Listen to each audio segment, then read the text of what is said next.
Cuento en las montañas escabrosas, de Edgar Allan Poe. Durante el otoño del año 1827, cuando yo residía cerca de Charlottesville, Virginia, casualmente conocí al señor Augusto Bedloe. Este joven caballero era notable en todos los aspectos y despertó en mí profundo interés y curiosidad. Hallé imposible comprender sus relaciones, tanto morales como físicas. Nunca averigüé de dónde venía.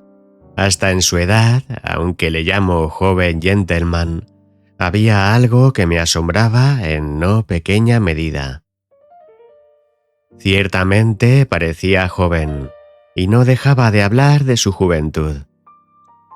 Pero había momentos en los cuales yo no habría tenido el menor reparo en imaginarlo con 100 años de edad, pues nada había tan peculiar como su aspecto exterior. Era singularmente alto y delgado y bastante encorvado, y sus miembros resultaban excesivamente largos y enflaquecidos. Su mente ancha y baja, su tez del todo exangüe. La boca grande y flexible, y sus dientes ferozmente desiguales, aunque sanos como yo jamás había visto en cabeza humana. Sin embargo, la expresión de su sonrisa no era de ningún modo desagradable, como podría suponerse, aunque carecía de toda variación. Era una sonrisa de profunda melancolía, de permanente y molesta tristeza. Tenía unos ojos anormalmente grandes y redondos como los de un gato. También las pupilas, al menor aumento o disminución de la luz, experimentaban la misma contracción o dilatación que se observa en la familia de los felinos. En momentos de excitación, las órbitas le brillaban de un modo casi inconcebible. Parecía que emitieran rayos luminosos, pero no como un reflejo, sino como sucede con una vela o con el sol. Con todo, en su estado ordinario, eran tan totalmente opacas y sutiles como para transmitir la idea de un cadáver por largo tiempo enterrado. Esos rasgos de su persona parecían causarle un gran fastidio y continuamente se refería a ellos por medio de semijustificativas excusas que, al escucharlas por vez primera, me causaron muy dolorosa impresión. Sin embargo, pronto me acostumbré y mi inquietud desapareció. Más bien parecía tener el propósito de insinuar que de afirmar directamente el hecho de que físicamente no siempre había sido lo que era, y que una larga serie de ataques neurálgicos le habían reducido de un estado de belleza poco frecuente al que yo ahora veía.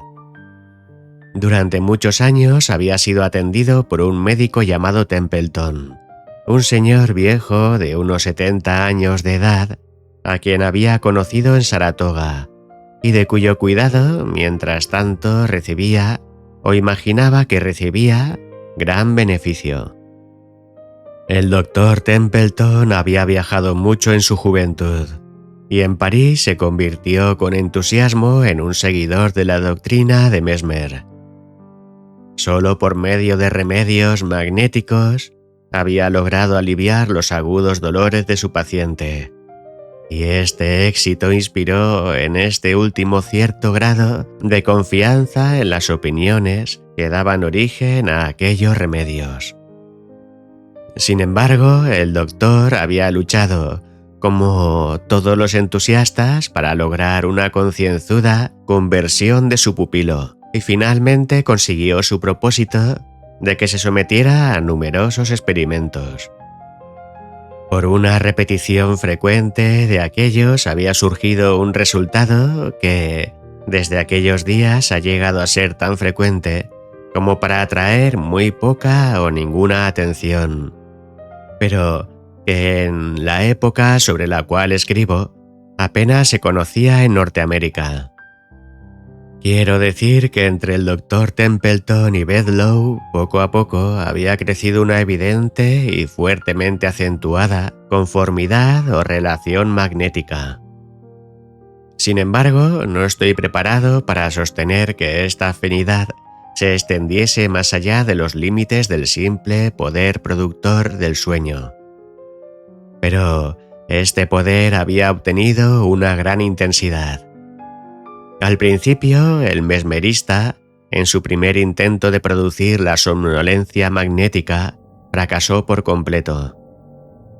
En el quinto o sexto experimento, y después de largos y prolongados esfuerzos, obtuvo un éxito parcial. Solo en el 12º tuvo el triunfo completo. Después de este, la voluntad del paciente sucumbió rápidamente a la del médico, de modo que, cuando por primera vez conocía a ambos, el sueño se producía casi inmediatamente por la simple voluntad del operador, aun cuando el enfermo no se diera cuenta de su presencia. Solo ahora, en el año 1845, cuando similares milagros son presenciados diariamente por miles de personas, me atrevo a resaltar esa aparente imposibilidad como un acto hueco. El temperamento de Bedloe era en el más alto grado sensitivo, excitable y entusiasta. Su imaginación resultaba singularmente vigorosa y creadora, y sin duda esta fuerza adicional derivaba del habitual uso de la morfina que él tomaba en gran cantidad y sin la cual le habría resultado imposible vivir. Acostumbraba a tomar una dosis muy grande inmediatamente después del desayuno, o más bien inmediatamente después de una taza de café cargado, pues él no comía nada hasta mediodía, y entonces se marchaba, solo o acompañado únicamente por su perro, a dar un largo paseo por la cadena de salvajes y tristes colinas que se extendían al oeste y sur de Charlottesville y que son conocidas con el nombre de Montañas Escabrosas. En un día oscuro, cálido y encapotado, hacia fines de noviembre, en ese interregno de las estaciones que en los Estados Unidos se llama el verano indio, el señor Bedloe partió como de costumbre hacia las colinas. Pasó el día y el señor Bedloe no regresó. Cerca de las 8 de la noche, estando bastante alarmados por su prolongada ausencia, íbamos a salir en su busca cuando, inesperadamente, hizo su aparición en el mismo estado de salud que de costumbre y de un humor mejor que el ordinario. El relato que nos hizo de su paseo y de los acontecimientos que le habían detenido fue, en verdad, sorprendente. «Ustedes recordarán», dijo, «que eran cerca de las 9 cuando dejé Charlottesville. Inmediatamente dirigí mis pasos hacia las montañas, y cerca de las 10 entré en un desfiladero que era del todo nuevo para mí. Seguí las sinuosidades de aquel paso con mucho interés. El escenario que se presentaba por todas partes, aunque no pudiera llamarse grandioso, tenía para mí un indescriptible y delicioso aspecto de triste desolación. La soledad parecía absolutamente virgen, y no pude menos que creer que los verdes pastos y las rocas grises que pisaba nunca habían sido holladas con anterioridad por los pies de ningún ser humano.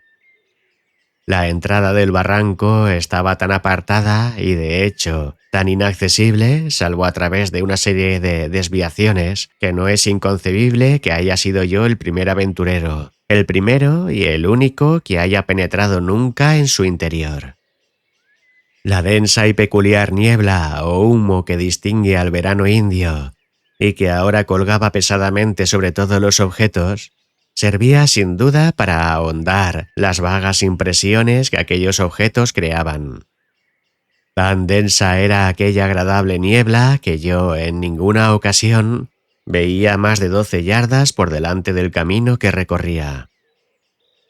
Esta senda era excesivamente sinuosa, y como el sol no podía verse, pronto perdí toda idea de la dirección en que viajaba. Mientras tanto, la morfina había hecho su acostumbrado efecto de revestir el mundo exterior de un muy intenso interés. En el temblar de una hoja, en el matiz de una brizna de hierba, en la forma de un trébol, en el zumbido de una abeja, en el brillo de una gota de rocío, en el soplo del viento, en los suaves olores que venían del bosque, se formaba un universo de sugestión, un tren de pensamientos alegres, abigarrados, rapsódicos y desordenados. Entretenido de este modo, caminé varias horas durante las cuales la niebla se espesaba sobre mí con tal intensidad que finalmente me vi obligado a marchar a tientas. Y entonces un indescriptible malestar se apoderó de mí. Era una especie de excitación y temblor nerviosos. Temía caminar por la posibilidad de verme precipitado en el abismo. Recordé también extrañas historias que se contaban de aquellas montañas escabrosas y acerca de las incontables y fieras razas de hombres que habitaban sus bosques y cavernas. Un millar de vagas fantasías me oprimían y desconcertaban, tanto más desconcertantes cuanto más imprecisas eran. De pronto, mi atención quedó en suspenso por el alto golpear de un tambor. Mi sorpresa fue, naturalmente, extraordinaria. Un tambor en aquellas colinas era algo desconocido y no me hubiera dejado más sorprendido el sonido de una trompeta del arcángel. Pero surgió una nueva y aún más pasmosa fuente de interés y perplejidad.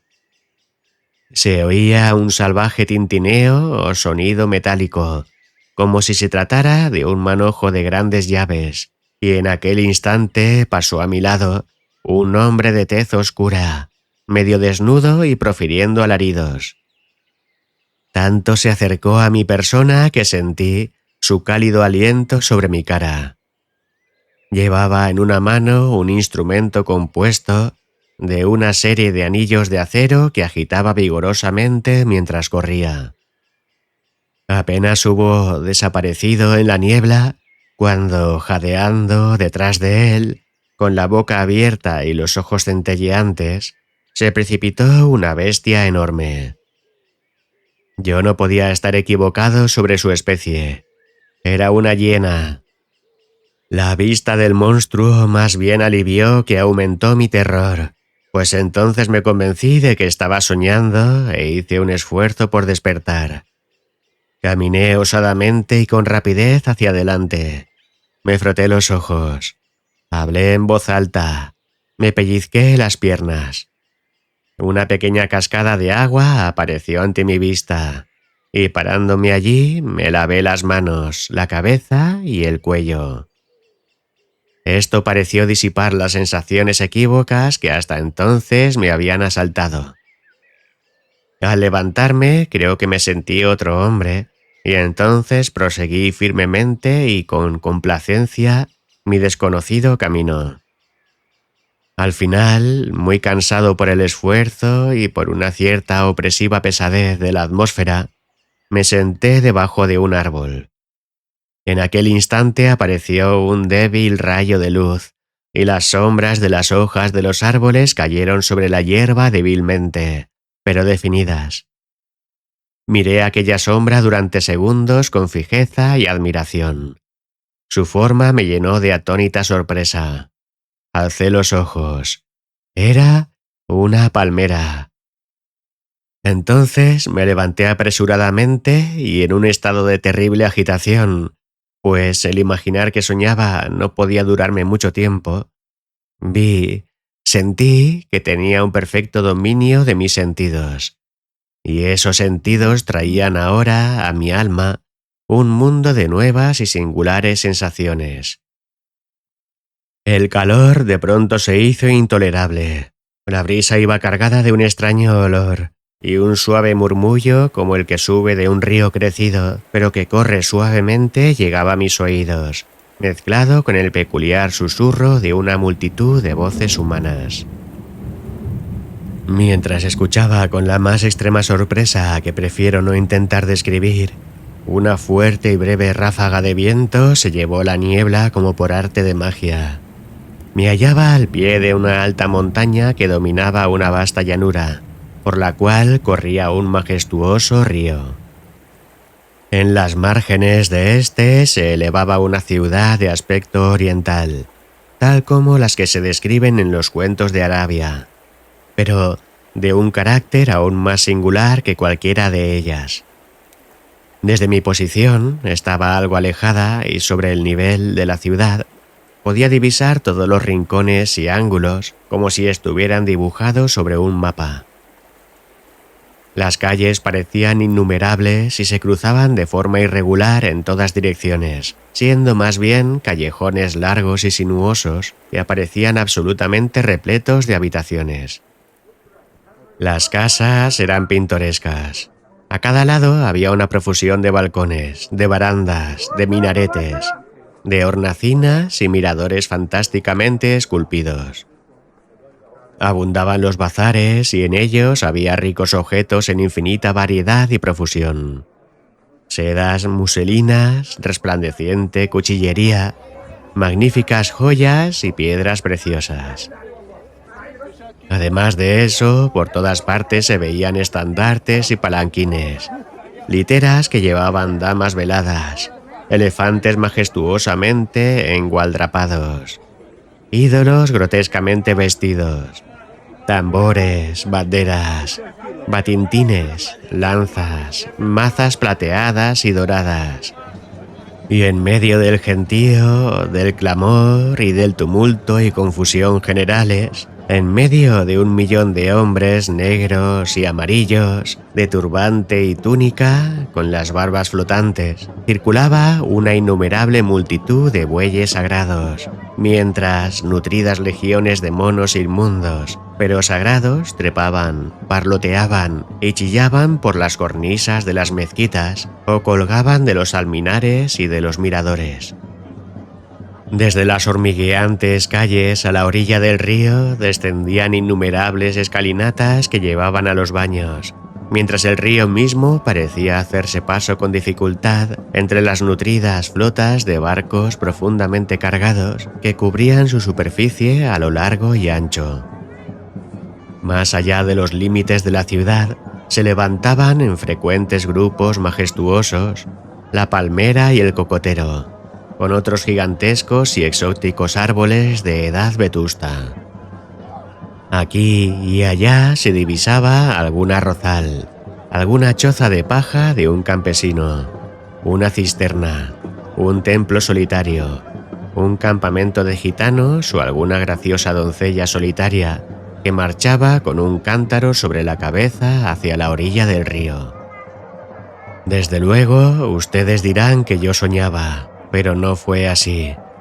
Lo que veía, lo que oía, lo que sentía, lo que pensaba no tenía nada de la inequívoca naturaleza del sueño. Todo era vigorosamente constante. Al principio, dudando de que estuviese realmente despierto, hice una serie de pruebas que me convencieran de que lo estaba realmente. Ahora bien, cuando uno sueña y dentro del sueño sospecha que está soñando, la sospecha nunca deja de confirmarse, y quien sueña se levanta casi al instante. Por eso, Novalis no yerra al decir que estamos a punto de despertar cuando soñamos que soñamos. Si la visión se me hubiese presentado tal como la describo, ni la sospecha de que fuera un sueño entonces debiera haberlo sido completamente. Pero ocurriendo como sucedió, y sospechada y probada tal como lo fue, me veo forzado a clasificarla entre otros fenómenos. En eso no estoy seguro de que usted se equivocara, observó el doctor Templeton. Pero continúe. Usted se levantó y descendió hasta la ciudad. Me levanté, continuó Bedlow, mirando fijamente al doctor con un aire de profunda sorpresa. Me levanté, como usted dice, y descendí a la ciudad. Por el camino me encontré entre un inmenso populacho que obstruía todas las avenidas, siguiendo todos sus componentes en la misma dirección y mostrando la excitación más salvaje. Repentinamente, y movido por algún impulso inconcebible, llegué a sentirme imbuido intensamente de un interés por lo que iba a pasar. Parecía sentir que tenía un papel importante en el juego, sin comprender exactamente de qué se trataba. Sin embargo, frente a la multitud que me rodeaba, experimenté un profundo sentimiento de animosidad. Me aparté de ella y rápidamente, dando un rodeo, llegué y entré en la ciudad. Y allí todo era tumulto y contienda. Un grupo de hombres con indumentaria medio india, medio europea y mandado por caballeros de uniforme parcialmente británico, estaba combatiendo en absoluta desigualdad con el hormigueante populacho de las avenidas. Me uní al grupo más débil, tomando las armas de un oficial caído, y luché sin saber contra quién, con la nerviosa ferocidad de la desesperación. Pronto fuimos vencidos por la masa y tuvimos que buscar refugio en una especie de kiosco. Allí nos atrincheramos por el momento y estuvimos seguros. Desde una tronera situada en la parte superior del kiosco, vi un enorme gentío en furiosa agitación que rodeaba y asaltaba un llamativo palacio que colgaba sobre el río. Entonces, de una ventana alta del palacio se descolgó una persona de aspecto afeminado, valiéndose de una cuerda hecha con los turbantes de sus criados. En la orilla había un barco en el cual escapó hasta la orilla opuesta del río. Entonces, una nueva decisión se apoderó de mi alma. Dije algunas apresuradas palabras a mis compañeros, y habiendo logrado convencer de mi propósito a unos cuantos de ellos, hice una salida frenética del kiosco. Nos arrojamos entre la multitud que nos rodeaba. Al principio retrocedieron, se reagruparon, luchando malamente, y de nuevo volvieron a retroceder. Mientras tanto, habíamos sido arrastrados lejos del kiosco y llegamos a estar aturdidos y enredados entre las estrechas calles de altas y sobresalientes casas, en cuyos recodos el sol no había sido capaz de brillar. El gentío presionaba impetuosamente sobre nosotros, hostigándonos con sus lanzas y abrumándonos con el vuelo de sus flechas. Estas últimas eran muy notables y se parecían en algunos aspectos al gris retorcido de los malayos. Imitaban el cuerpo de una serpiente arrastrándose, y eran largas y negras, con una punta envenenada. Una de ellas me alcanzó en la sien derecha. Me tambaleé y caí al suelo. Un mareo instantáneo y terrible se apoderó de mí. Luché, emití un estertor y quedé muerto. Difícilmente podrá pretender ahora, dije sonriendo, que toda su aventura no fue un sueño. Supongo que no sostendrá que está muerto, ¿verdad? Desde luego, cuando dije estas palabras, esperé alguna salida graciosa por parte de Bedlow. Pero para asombro mío, le vi vacilar, temblar y ponerse terriblemente pálido, guardando silencio. Miré a Templeton. Estaba sentado, tieso y rígido, en una silla, sus dientes castañeteaban y sus ojos parecían salírsele de las órbitas. «Continúe», le dijo al fin con voz ronca. Durante muchos minutos, siguió aquel.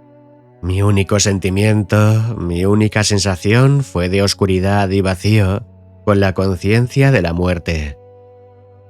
Finalmente me pareció que una violenta y repentina descarga pasaba por mi alma, como si se tratara de una descarga eléctrica. Con ella llegó el sentido de la elasticidad y de la luz. Esta última la sentí, no la vi. En un instante me pareció que me elevaba de la tierra, pero no tenía presencia corpórea, ni visible, ni audible o palpable. El gentío se había marchado, el tumulto había cesado, la ciudad estaba en relativo reposo. Debajo de mí yacía mi cadáver con la flecha clavada sobre la sien y la cabeza enormemente hinchada y desfigurada. Pero todas aquellas cosas las sentía en vez de verlas. Nada me interesaba. Hasta el cadáver parecía algo que no me concernía.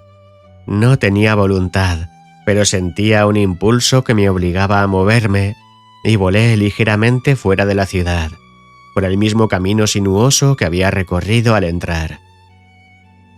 Cuando hube alcanzado el punto del barranco donde había encontrado a la hiena, nuevamente experimenté una sacudida como de una pila galvánica, recobrando la sensación de peso, voluntad y materia. Recobré mi propio ser original y dirigí con apresuramiento mis pasos hacia casa. Pero el pasado no había perdido la vivacidad de lo real, y ni siquiera ahora, por un instante, logro obligar a mi mente a considerar todo aquello como un sueño. «No lo fue», dijo Templeton con un aire de profunda solemnidad, aunque sería difícil resolver la manera de clasificarlo. Solo presumamos que la mente del hombre de hoy está al borde de ciertos estupendos descubrimientos psíquicos. Conformémonos con esta suposición. En cuanto al resto, he de dar algunas explicaciones.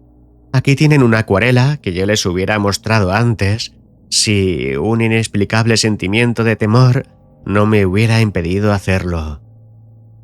Observamos el cuadro que nos presentaba. No vimos en él nada de extraordinario, pero su efecto sobre Bedloe fue prodigioso. Casi se desmayó al verlo, y eso que no era sino un retrato en miniatura, de milagroso parecido, eso sí, que reproducía con absoluta fidelidad sus rasgos característicos. Al menos eso pensé. «Ustedes pueden observar», dijo Templeton, «que la fecha de este retrato está aquí, apenas visible, en esta esquina, 1780. El retrato fue hecho ese año. Pertenece a un amigo muerto, un tal señor Oldeb, con quien llegué a tener gran intimidad en Calcuta durante el gobierno de Warren Hastings. Entonces yo solo tenía 20 años. Cuando lo vi a usted por primera vez, señor Bedloe, en Saratoga, la milagrosa semejanza entre usted y el cuadro me indujeron a abordarle, a buscar su amistad y a conseguir lo necesario para llegar a ser su constante compañero. Con el fin de llevar a cabo este propósito, me impulsó parcialmente, de manera esencial, el recuerdo lleno de pena del difunto. Pero bien, en parte, una inquieta curiosidad hacia usted mismo no exenta de sentimientos pavorosos. En los detalles de la visión que presentó usted en las colinas ha descrito con la más minuciosa exactitud la ciudad india de Benares, sobre el río Sagrado. Los motines, el combate, la matanza fueron acontecimientos reales de la insurrección de Cheyte Singh, que tuvo lugar en 1780, cuando Hastings estuvo a punto de perder la vida. El hombre que escapó por la cuerda confeccionada con los turbantes fue el mismo Cheyte Singh.